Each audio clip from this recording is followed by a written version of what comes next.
Hey, Evan from High Media here. And so this is a video that's a little different. It's a product of a conversation I had with a good friend of mine today, and I had to sit down and make it. How do you build wealth? And I think the concept of building wealth is so far gone from our generation as a concept that we kind of, collectively have forgotten what it means. A lot of people will look at very wealthy TikTokers and YouTubers and influencers and be like, oh, that's building wealth. No. That's getting rich. Building wealth is something anybody can do, because here's what building wealth is. Building wealth is accruing assets and asset wealth that will continuously make you money throughout your life and accrue and compound. And eventually you'll get to a point where you'll be 40, 50, 60 years old. You've been saving for 30 years.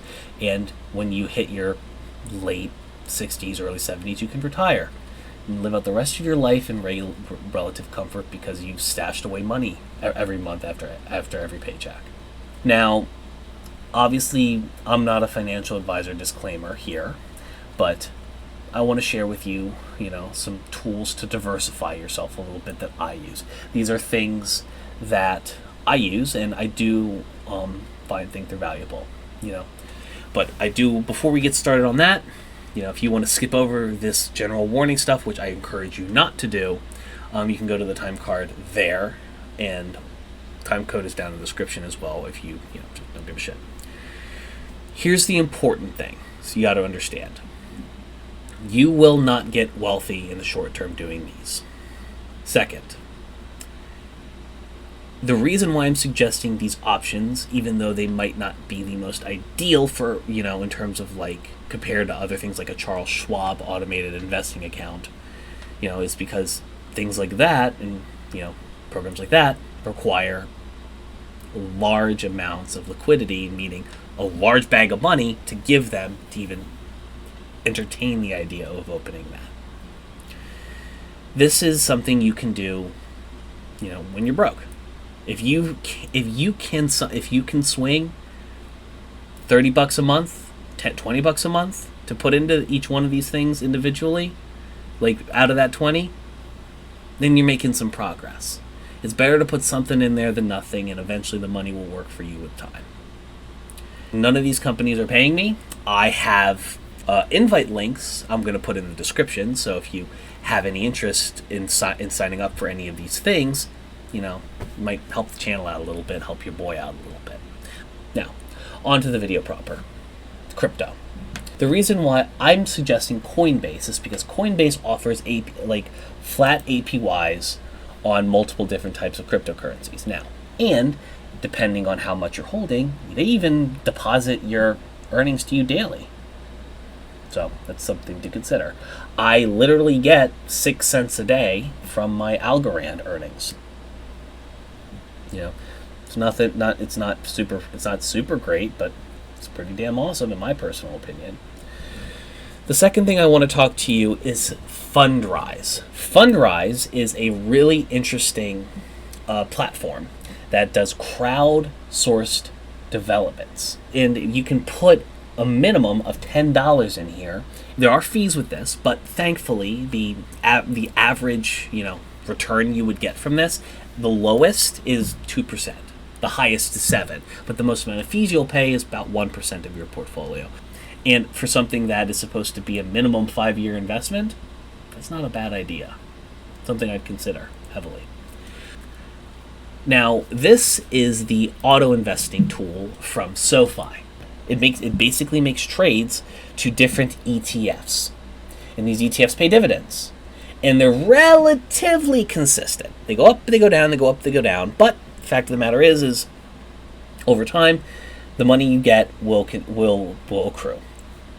You're going to have assets, and you can play with. And if you think that the real estate's not is not valuable or too risky, or you think the stocks are too risky, or you think Coinbase is the crypto's too risky, it's your choice. It's your money. Do what you want with it. But as long as you're putting money into assets and they're accruing value for you, it doesn't really matter. Do what you feel is best. There's plenty of services out here. Links to all of these services are down below, and they help channel out a little bit here and there. But at the end of the day, savings accounts don't make you money. They lose you money. I don't know how to pick stocks. At the end of the day, we'll do whatever it takes to live. But once we get older, what are we gonna do? If there's a world here at that point, we're kind of screwed. Either way. These are some of the things I've personally been doing. This isn't financial advice, but there's plenty of services on the internet. If you don't want to use Coinbase, use Binance. If you don't want to use Sofi, use Public. Don't use Robinhood. Don't cross the picket line. And if you don't like Fundrise, I don't know any of the other companies' names right off the top of my head, but there's at least like 4 or 5 other companies that have a similar business model. So go find the one that works for you, the one that you feel is the safest, and run with it. We're probably not going to retire until we're old. But, anything we can do now to make that more of a reality, I think is good.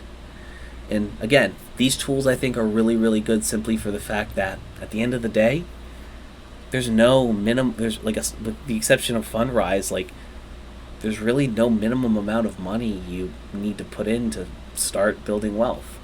Put in what you feel is comfortable. Throw a 10 into Fundrise, and maybe, if you got $15, throw 10 into Fundrise, 1 into Algorand, or $1 into Bitcoin, and throw the rest in a SoFi auto investor. I don't have answers to the future. We're kind of we are, on some level, unless certain things change, we are screwed. But what we do with that knowledge in the face of adversity is good. And I think, for a lot of us who want to take steps to secure our future, I think these might be decent ones. They ain't perfect. They certainly ain't what I would want. But at the end of the day, I think we'll be okay. Thanks you guys for watching.